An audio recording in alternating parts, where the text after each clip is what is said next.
Halo semuanya, jadi pada pertemuan kali ini kita akan membahas tentang stres akademik. Kalian sudah pada tahu belum nih apa itu stres akademik? Atau kalian sudah mengalami apa itu stres akademik? Oke, jadi boleh nih nanti dituliskan di kolom komentar apa saja tanggapan dari kalian semuanya. Jelaskan apa itu stres akademik. Jadi, stres akademik ini merupakan kondisi tekanan yang dirasakan siswa ketika tuntutan belajar seperti tugas yang melebihi kemampuan mereka untuk mengatasinya. Jadi, kondisi ini menyebabkan ketegangan dan ketidaknyamanan serta memunculkan reaksi yang negatif secara fisik itu pusing, sakit perut, sulit tidur. Kalau ada secara emosi itu seperti cemas, mudah marah, tidak percaya diri. Nah, kalau dari perilaku itu seperti menunda tugas, rasa malas belajar, dan kalau dari kognitif itu sulit mengingat materi, sulit berkonsentrasi. Stres akademik ini muncul karena siswa itu mempersepsikan tuntutan sekolah ini sebagai beban atau gangguan sehingga sulit untuk dikelola. Jadi, kan Ibu sudah menjelaskan apa itu stres akademik. Nah, jadi gimana nih kepada anak-anak sekalian? Apakah mengalami apa itu stres akademik? Akan menjelaskan lebih lanjut apa itu stres akademik dari faktornya. Oke, selanjutnya ini ada faktor eksternal stres. Jadi, faktor eksternal itu faktor yang berasal dari luar. Jadi, faktor eksternal yang mempengaruhi tingkat stres ini meliputi yang pertama ada ketersediaan waktu dan uang. Ketika seseorang yang memiliki waktu yang terbatas untuk menyelesaikan tugas atau aktivitas, jadi tekanan itu akan meningkat. Begitu juga dengan kondisi ekonomi, memenuhi kebutuhan itu dapat menambah beban pikiran dan memicu stres. Dan selanjutnya ada latar belakang pendidikan. Jadi tingkat pendidikan seseorang ini dapat mempengaruhi cara menghadapi tuntutan akademik atau pekerjaan. Jadi, misalnya, seseorang yang kurang memiliki dasar pengetahuan tertentu mungkin lebih mudah untuk merasa kewalahan dalam situasi pembelajaran atau kerjaan yang kompleks. Yang selanjutnya ada standar hidup yang berbeda pada tiap individu. Jadi, perbedaan gaya hidup seperti kebutuhan, kebiasaan, dan ekspektasi itu dapat memenuhi tingkat stres. Jadi, seseorang ini dengan standar hidup yang tinggi itu mungkin bisa merasa lebih tertekan untuk mempertahankan kualitas hidup tersebut. Selanjutnya ada dukungan sosial dari lingkungan sekitar. Jadi dari dukungan keluarga, teman, guru, atau dari lingkungan yang sangat berpengaruh, ketika dukungan sosial itu rendah, seseorang itu akan lebih mudah merasa sendirian, tertekan, dan sulit untuk mengatasi masalah. Sebaliknya, jika dukungan itu kuat, itu dapat membantu untuk mengurangi stresnya. Oke, yang kelima itu ada peristiwa kehidupan dan masalah sehari-hari. Jadi hal-hal seperti konflik keluarga, masalah hubungan, pindah rumah, kehilangan orang terdekat, atau bahkan rutinitas kecil yang mengganggu seperti kemacetan, tugas yang menumpuk, jadwal yang padat, itu bisa menjadi salah satu sumber stres. Jadi dari peristiwa-peristiwa ini menuntut penyesuaian diri yang kadang itu tidak mudah.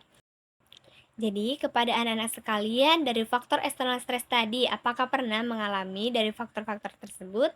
Yang selanjutnya ini ada faktor internal stres. Jadi, faktor internal stres itu faktor yang berasal dari diri individu tersebut.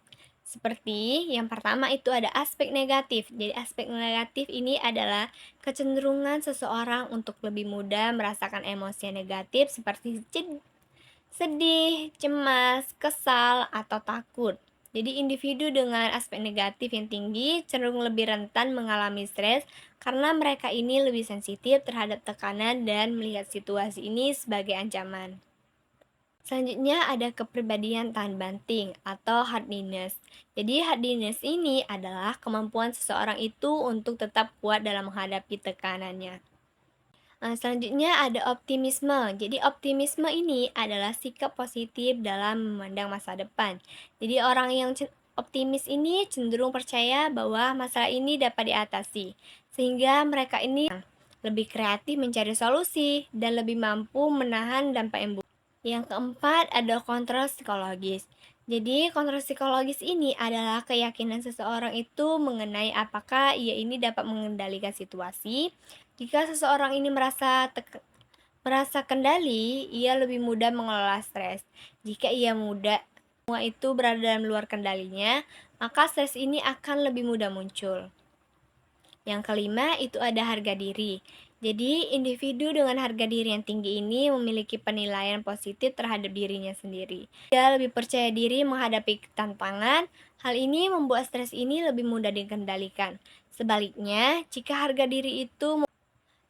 diri rendah, itu akan membuat seseorang lebih cepat merasa kewalahan. Yang keenam, ada strategi coping. Jadi, strategi coping ini adalah cara individu itu untuk mengatasi masalah atau tekanan. Jadi, dari faktor internal tadi, apakah anak-anak sekalian juga pernah mengalaminya? Selanjutnya ini ada tanda-tanda stres akademik. Yang pertama itu ada gangguan tidur. Jadi, siswa yang mengalami kesulitan untuk tidur, tidur tidak nyenyak, atau sering terbangun ketika di malam hari, karena pikiran ini dipenuhi tugas, ujian, atau kekhawatiran terhadap nilai-nilai ujiannya. Siapa nih yang pernah mengalami kesulitan tidur? Yang kedua ada perubahan pola makan. Jadi stres ini dapat membuat siswa kehilangan nafsu makan sehingga malas makan atau sebaliknya makan yang berlebihan sebagai pelampiasan. Nah, kalian tipe yang mana nih? Yang makan yang berlebihan atau lebih malas makan? Yang selanjutnya ada gejala fisik. Jadi, tubuh itu menunjukkan reaksi seperti sakit kepala, sakit perut, gangguan pencernaan, kelelahan berlebihan, dan otot yang meregang akibat tekanan terus-menerus. Yang selanjutnya ada perubahan emosi. Siswa lebih mudah merasa cemas, cepat marah, sedih tanpa alasan yang jelas, dan mengalami penurunan rasa percaya diri karena merasa tidak mampu memenuhi tuntutan belajar. Nah, itu juga merupakan tanda stres akademik loh. Yang selanjutnya, itu ada penurunan kemampuan konsentrasi dan motivasi belajar.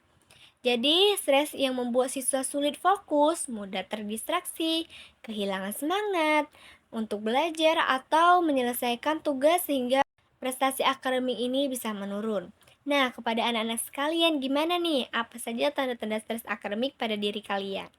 Stres terhadap hasil belajar. Jadi, dampak stres yang berlebihan dapat mengganggu proses belajar secara keseluruhan. Ketika siswa yang mengalami stres, kemampuan konsentrasi yang menurun sehingga sulit untuk fokus saat menerima pembelajaran, terus daya ingat juga terganggu, membuat siswa ini sulit untuk mengingat dan memahami materi yang pelajari. Selain itu, stres juga menyebabkan motivasi belajar yang melemah, siswa yang menjadi malas, cepat lelah, atau merasa tidak sanggup untuk menyelesaikan tugas. Stres juga mempengaruhi kinerja akademik, misalnya membuat siswa itu melakukan kesalahan, sulit berpikir jernih saat ujian, atau mengerjakan tugas yang tanpa maksimal. Karena berbagai gangguan tersebut, hasil belajar dan prestasi akademik ini biasanya menurun pada siswa yang mengalami stres yang tinggi. Jadi gimana nih anak-anak sekalian, sudah mengalami belum dampak dari stres akademik tersebut?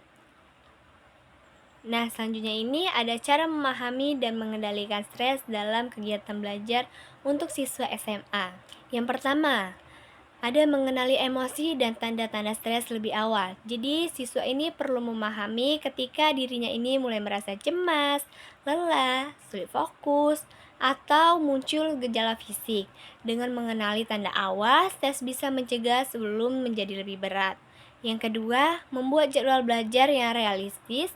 Atur waktu belajar sesuai dengan kemampuan, misalnya belajar 1-2 jam, lalu istirahat 10-15 menit. Jadwal yang teratur ini membantu otak itu tetap segar dan mencegah kelelahan.